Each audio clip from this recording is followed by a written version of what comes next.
আসসালামু আলাইকুম, I am Zubair and welcome to my channel in this video. তো hey guys, আপনারা জানেন যে দেশের পরিস্থিতি অনেক খারাপ, বন্যায় অনেক জায়গায় অনেক মানুষ ক্ষতিগ্রস্ত হয়েছে। তো সেইটার উদ্যোগে আমরা জাতীয় ইমাম সমাজ বাংলাদেশের পক্ষ থেকে আমরা 2000 মানুষের জন্য আমরা খাবারের ব্যবস্থা করছি। তো গাইস দেখেন, আমরা আমাদের পিছনেই দেখতে পাচ্ছেন আমাদের খাবার আমাদের জাতীয় ইমাম সমাজের লোকেরা, কর্মীরা তা প্রস্তুত করছেন।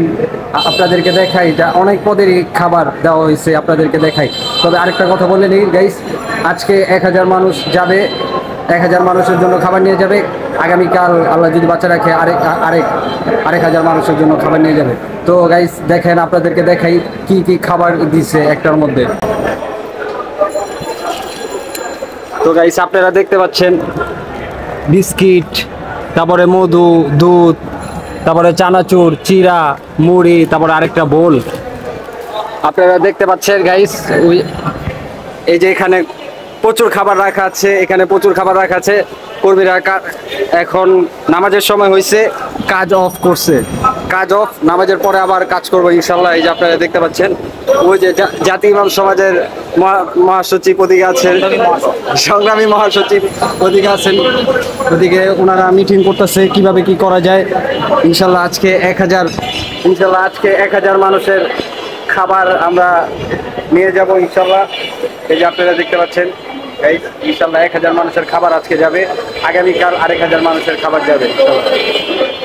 তো গাইস ইনশাল্লাহ আমাদের পাশে থাকেন। আর যারা সহযোগিতা করতে পারছেন না বা সামর্থ্য নেই, ইনশাল্লাহ তাদের জন্য দোয়া করেন, আমাদের জন্য দোয়া করেন, আমরা যেন খাবারগুলা ঠিকঠাক মতো তাদের কাছে পৌঁছাতে পারি।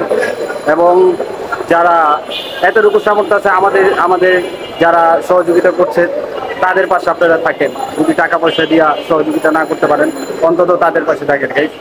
তো ইনশাল্লাহ আমরা আজকে 1000 মানুষ বের হবো ইনশাল্লাহ।